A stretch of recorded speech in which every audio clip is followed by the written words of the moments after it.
Alright, so I'm Ryan, otherwise known as the Man Is Music, and I realized it's been a bit since my last video, maybe about 3 or 4 months now. I had a lot of stuff going on. Unfortunately, my pop-up had passed away about a month ago, so I was helping my dad take care of him, and I was actually staying over there nightly, so I didn't really get a chance to go home or do much else because I was also doing college and work at the same time. And I think my schedule was 6 a.m. to 12 p.m. working, and then I would go straight to school after that, and then I'd be at school till about 5 or 6, and then I would come back here and then help my dad throughout the process of taking care of him. And that was probably I think I was here for about 3 months doing that, and so it's been an adjustment, getting back into the swing of things. I'm glad that my pup isn't in pain anymore. It was a pretty extensive process through hospice and all that. I'm not gonna get too much into it, but that's kind of what had been going on in my life the past couple months. But I also have the tinnitus stuff still going on. Nothing's been resolved around that stuff. I am getting used to it. I'm back into the music, vinyl. Buying, selling, keeping up with everybody in the community. When the tinnitus hit me, it was kind of like I distanced myself away from music, and unfortunately that meant that I wasn't on, Instagram, YouTube, even though I had the few uploads that I remember discussing what was kind of going on. But I'm not gonna dwell on that stuff too much, but you can see that I'm in a different background. I'm at the new place, and it's been an adjustment doing all that too. But it is neat to have my own space for my audio equipment, and you can also see that I have upgraded my system. I have an LP 120X on this side. It's a Bluetooth version because I did buy it when when my pop-up was still here, and I was imagining that maybe I could Bluetooth some stuff to a speaker or my headphones or something, but I didn't really get much time to do any of that throughout that process. And then I have my LP 60 right there. That was my main turntable for probably about the past 4 or 5 years, I'd say. So I'm really happy to have this one.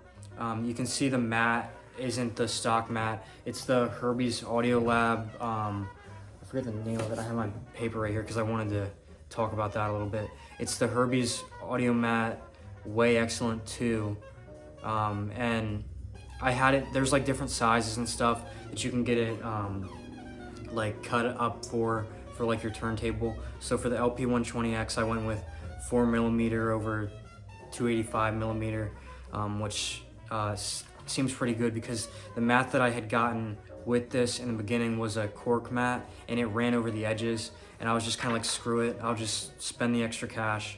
Not that I'm an audiophile or anything like that, but just to kind of have the mat and be done with it, because I'm not into the mat debate or anything like that.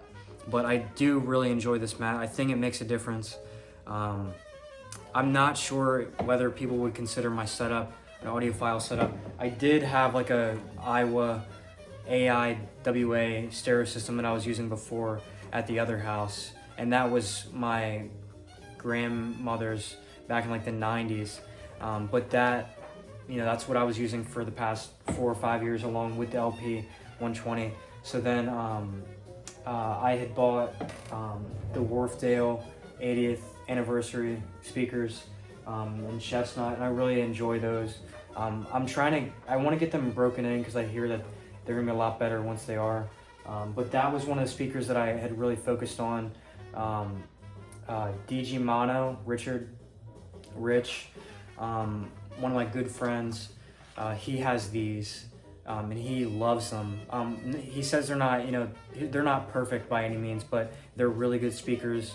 I think they give a good representation of the recordings that I desire, like Rudy Van Gelder recordings, jazz and stuff like that.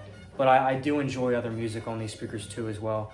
And then I also got the Yamaha AS501, which I really like. I think this the Wharfdales and then the 501 combination give you that vintage aspect. And I know it's not like a perfect setup right now because I don't have like speaker stands or anything like that. This is still kind of temporary. I'm still on a huge budget. I'm not a huge budget, a minimum like, low budget.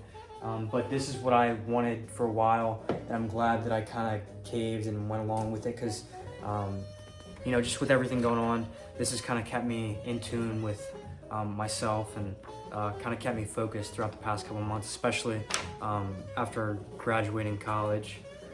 So I will go on to another college, but I got my associate's degree now, so I'm happy to kind of continue that. But I'll get into this, the records that I wanted to do for this video, my recent jazz vinyl finds. I'll probably put a thing in the description to skip to this, but the first one I got is Live at the Club, Mozambique. This is one that I listen to a lot on Spotify. I think the lineup was like tremendous, but it also really surprised me because I think, Houston Pearson, who's still alive, Ronnie Foster, who passed away recently, Clarence Thomas, Grant Green, of course, and then I think it's, Idris Muhammad on drums. So really, really good record. I haven't played it yet because I just picked this up, but I really do love this record. This is one that I recommend to a lot of people, even though they're not like huge vinyl, heads or anything like that. I think this is just a good funk record, good jazz record, and a really good live concert. Probably comparable to the Lee Morgan Live at the Lighthouse for me, at least. I'd probably put them neck and neck when I found that. So I'll throw a heavy hitter in off the bat. This is a 10-inch that I got from Good Boy Vinyl. I spent a bunch of money up there a couple weeks ago, and I actually went up there with my girlfriend, and she was like helping me pick stuff out and throwing names out of like hats and stuff. People like I never would have thought that she had heard of. And I had like a tremendous amount of luck when I went in there with her. And this is one of the things that I found. Well, I guess I did find it because when I was checking out, the guy that was in there working that day, I forget his name. I really should know because I go in there, but I usually go in there on the weekends when Chris is in there. I don't know if anybody is on the East Coast, if they know Chris, but he works weekends, and then this other guy's working during the week. So I seen this in the back behind him, and I was like, is this for sale? And he was like, oh, you can just have it. It's like messed up or something like that. And it's not too bad for a 10-inch. I think it's about G+. It's got like one or two feelables, and then the rest are just hairlines and stuff. But this is actually weird because this is the 5047, so Clifford Brown Quartet. It's the red and black and white cover. The weird looking cover that I think it goes for like $800 or something, but like near mint. But this would probably be like a $50, $100 like disc. But it's mix match, so this is a different cover, but it's still Clifford Brown. I wish I could have got that one too, just to kind of go along with it, because it is like the pair. Like this one is 5049, and then this disc is 5047.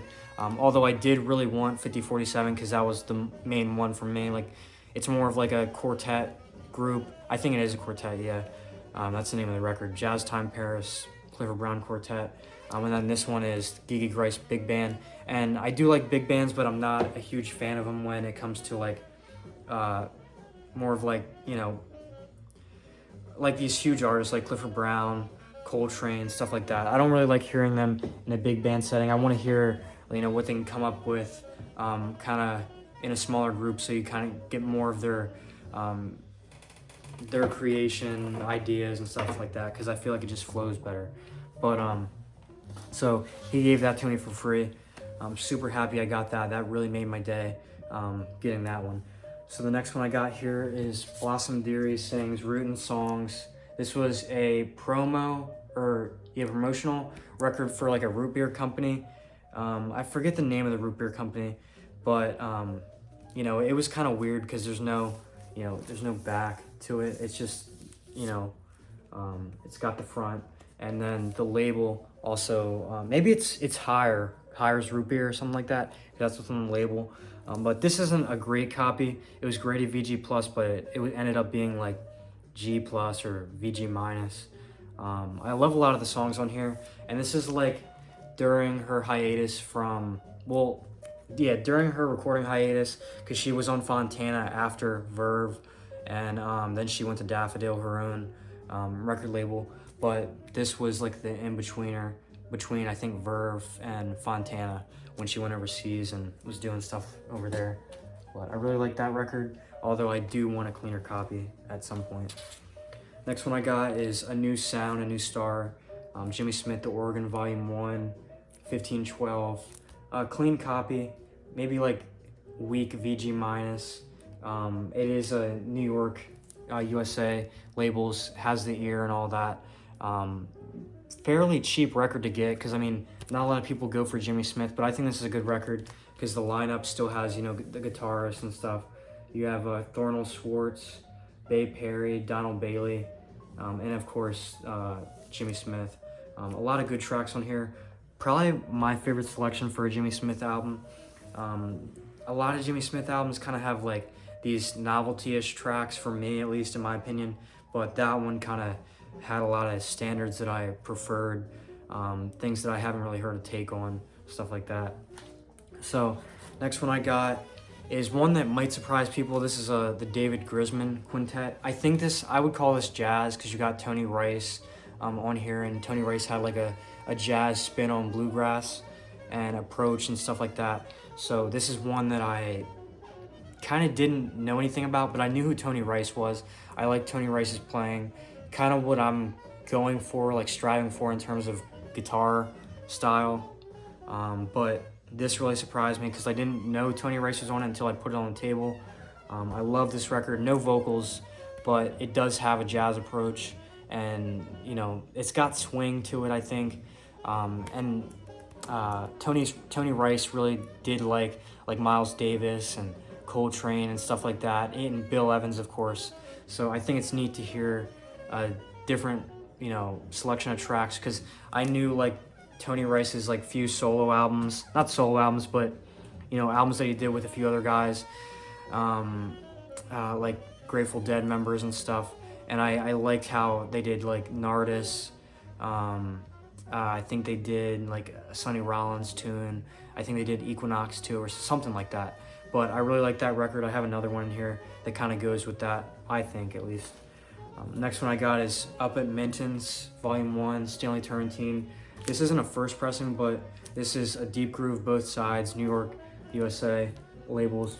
Super clean, VG+, I'd say nothing above that. Jacket's clean, has the original inner sleeve. I was really happy to get this from Good Boy Vinyl the same day that I got the Clifford Brown 10-inch. A lot of these I got the same day.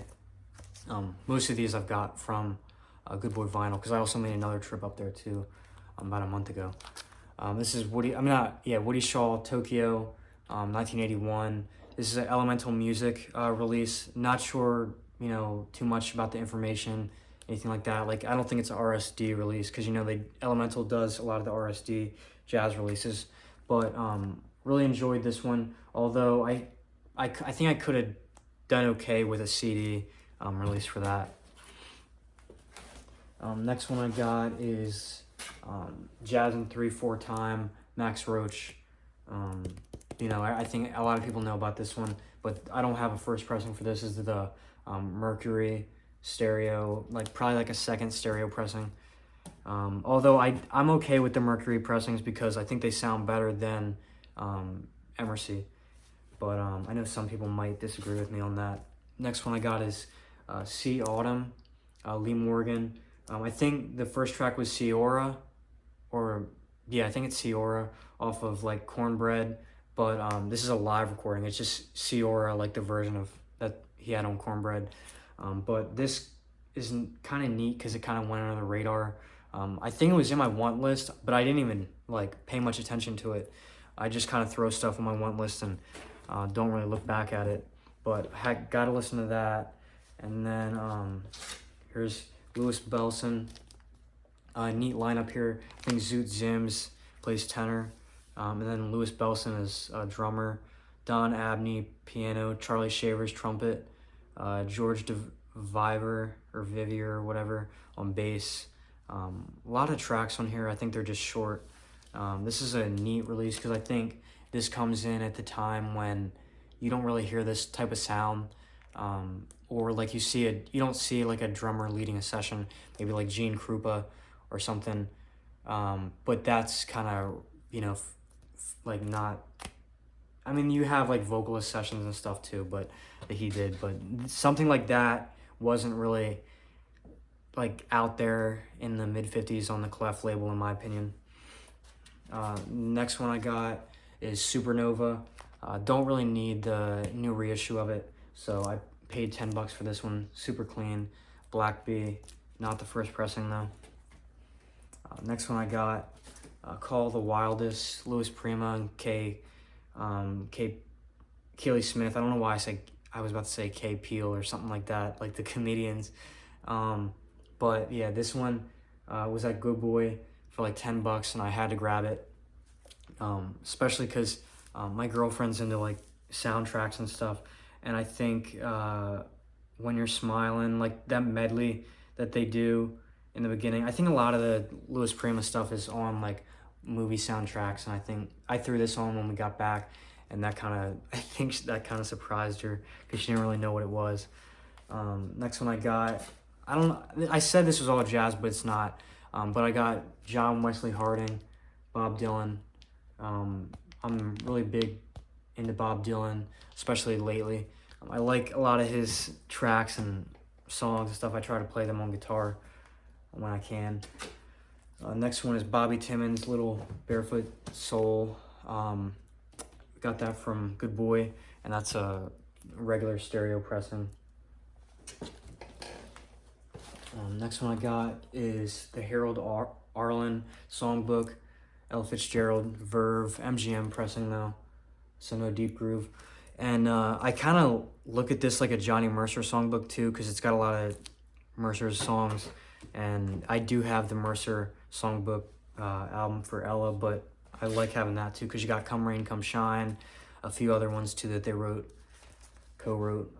Then I got Bobby Timmons. This here is Bobby Timmons, Riverside, first stereo pressing. VG Plus, but at the end of like side one, once it ends, like on the LP60, the LP120, it'll like go back into the, it'll go from the run out back into the last track. And it's kind of weird. Never had that happen to me. Probably because the LP60 would end as soon as it finished. So I may just be playing that on the LP60 just so I don't have to deal with that mess, because I don't want to mess the record up and all that. So really happy to get that, although I wish I would have had a mono copy, but stereo sounds good too. I can probably just get a mono switch for the setup now.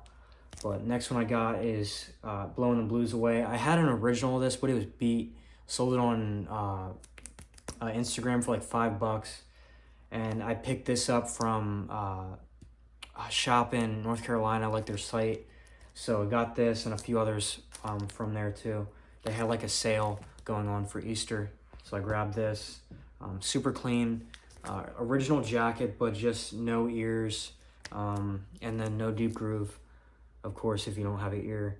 But New York, USA label. So just a Liberty copy. With no Liberty labels. The next one is the Cape Verdun Blues, or Cape Verdine Blues. I don't know how you pronounce that. Or Silver again. Same pressing, same issue, no ear. Super clean. Has a slight warp. I kind of want to get I think they call it a vinyl pie or something like that, or vinyl press, to kind of get the warps out on all my records now that I'm kind of, getting into this again more. So I got that. Then I also got something personal from that same shop. I already have a copy, so I may end up parting with one. And Donovan, if you're listening to this, you'll probably end up with the one that I choose to part with. They're both about the same, grade and all that. But Jack Wilson, something personal. Really good album. Roy Brown. Who else is on here that I know? Roy Ayers. And then Jack Wilson, of course, who also, plays organ too, which I found that out recently. So then the next one I got is Grits. What's this guy's name? There's a sticker covering his name. I think it might be George. Yeah, George Gritzbach. This is like the one that I would probably pair with David Grisman, bluegrass, but this has vocals, and I like a lot of the bluesy guitarish playing, a lot of the takes on a lot of old like 20s blues songs that you would see on the 78s by like a lot of the blues guys. So I really like that one. I actually looked up a lot of those songs and like tried to get the tabs and stuff. So I'm really getting into that type of stuff. Next one I got is Alice Coltrane, the Carnegie Hall concert. I pre-ordered this when it came out. I just had it in the box for a long time. Didn't get around to playing it. This is on the orange opaque swirl vinyl or whatever. I think it might be limited. I'm not sure. But I always got to get like the top pressing for Alice Coltrane, you know, anything Coltrane. Next one I got is back-to-back Duke Ellington, Johnny Hodges. I know that there was the audiophile reissue for this, but didn't really want to get that, so I just went with this. Super clean, clef label, first pressing. I think it's got the high fidelity, yeah. So high fidelity right here, or actually right there. So I think that is the first pressing, but the second pressing doesn't have the high fidelity right there. But super glad I could get that. That was on my want list for a while. Then I got the Gilded Hawk, Coleman Hawkins, Capitol Records, first pressing. Then here's another Bobby Timmons, Soul Food, stereo, first pressing. Really wanted this one. Glad I could get that from Good Boy. Then I got Art Tatum, Piano Starts Here. Not a first pressing, but I think it's a good collection of tracks, live stuff by Art Tatum, who I was into, but I never really got his stuff because it was like compilations, Verve, Clef stuff, like the genius of Art Tatum, stuff like that. And then the next one I got is a contemporary release, because I'm getting into contemporary because I think the contemporary releases sound amazing on this system. But most notably, I think, is the Sonny Rollins Way Out West. I think that one sounds amazing. That might be like the one that I auditioned the system with, Way Out West, and then In a Silent Way, and then I think Stellar Regions is another good one that sounds good on this setup. But Andre Praven plays Vernon Duke, a lot of good standards here. So I figured I'd pick this up because it was only $5, and it's pretty clean. Next one I got is Grant Green, Shades of Green. It's a promotional copy, I guess you could call it. It's got the stamp right here. You can barely see it, but it does have that stamp there that they were doing in the 70s. This is a first pressing, I'm pretty sure, UA label. Maybe not. I think there might have been like that Liberty looking or Liberty feeling disc, but it wasn't a Liberty copy. It was the UA label, but got that. Super happy with that. And then another one that might surprise people is favorites of Clint Howard and Doc Watson. I think this was like recorded in the 80s or late 70s. A lot of good bluegrass tracks. I like Doc Watson's playing because it kind of gives you the jazz feel. And he also played a lot of like standards and stuff like Summertime. A lot of Gershwin tunes, I think. And then maybe, you know, a few other ones here and there. So glad I got that. Then I got Textbook Tenor. Love this record, or the release, because it wasn't a record until a few months ago. This is a really weird like album. There's no session pictures or anything, so there was no gatefold. It's just a single. But I really love the tracks. I was into it probably about late last year, and I never really expected there to be a release for it. I remember talking to Donovan about like the possibility of a tone poet for this. I think it was a good contender. I'm pretty glad they picked it because I love those tracks. I love the lineup. Although I know a lot of people don't think that Kenny Barron did the greatest there, but in my opinion, I think he did. I think that's a really, really good record. Next one I got is Alice Clark. The reissue on, I think it's like We Love Sounds or something like that. 2021, pretty sure. So I seen this in Good Boy up on the shelf, and I was like, I need to grab that because no way I'm touching the original. So this is a really good like soul, early 70s stuff. I like mainstream, but I never really found any releases that I could afford or like out in the wild at least. So glad I got a reissue of that. Next one I got is Etc. ETC, Wayne Shorter. Haven't played this yet, just had it sealed.